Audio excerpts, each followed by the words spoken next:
আজ আমরা চলে এসেছি বাঁকুড়ার আহারে বাহারে ফুড ফেস্টিভ্যালে। চলুন ভেতরে ঢুকে দেখা যাক কি কি হচ্ছে ভেতরে, কি কি ফুড স্টলই বা বসেছে, কি কি খাবার আমরা খেলাম, সব কিছু আপনাদের সাথে শেয়ার করব।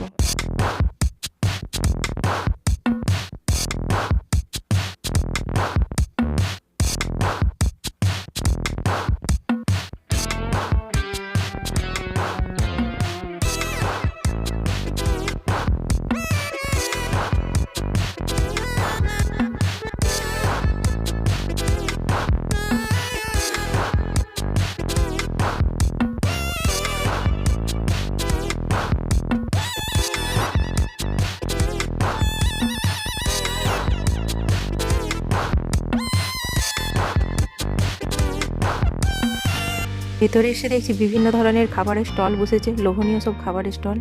যেমন এটি একটি নতুন ধরনের খাবার, ব্যাম্বু বিরিয়ানি। এর আগে আমি কখনো খাইনি বা দেখিনি।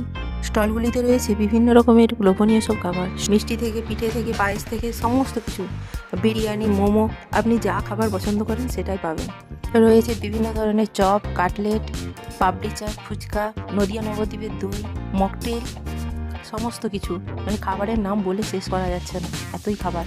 যেদিকে তাকাচ্ছি সেদিকে বিভিন্ন ধরনের খাবার, আর গন্ধে সারা এলাকা মোমো করছে একদম। বিভিন্ন টাইপের খাবারের সম্ভারে আর খাবারের গন্ধে চোখ আর নাক দুই পরিপূর্ণ হয়ে উঠেছে। আসুন, যারা খাদ্যপ্রেমিক আছেন, অ্যাকচুয়ালি যারা ফুড লাভার, তারা এসে খাবারের স্বাদ গ্রহণ করুন, বিচার করুন কোন খাবারটা ভালো, কোন খাবারটি স্বাদ আপনার মুখে লেগে থাকার মতন। আপনাদের মতন আমিও যোগদান করেছিলাম বাঁকুড়ার ফুড ফেস্টিভ্যালে। খেয়ে নিয়েছিলাম চিকেন স্যাটে ও ফিশ কবিরাজি।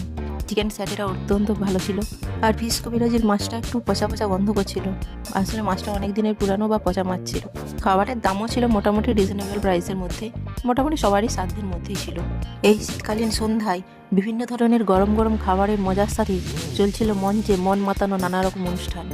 সুন্দর সুন্দর খাবারের সাথে মঞ্চে সুন্দর সুন্দর উপস্থাপনা, শিল্পীদের বিভিন্ন গান মন মাতিয়ে তুলেছিল।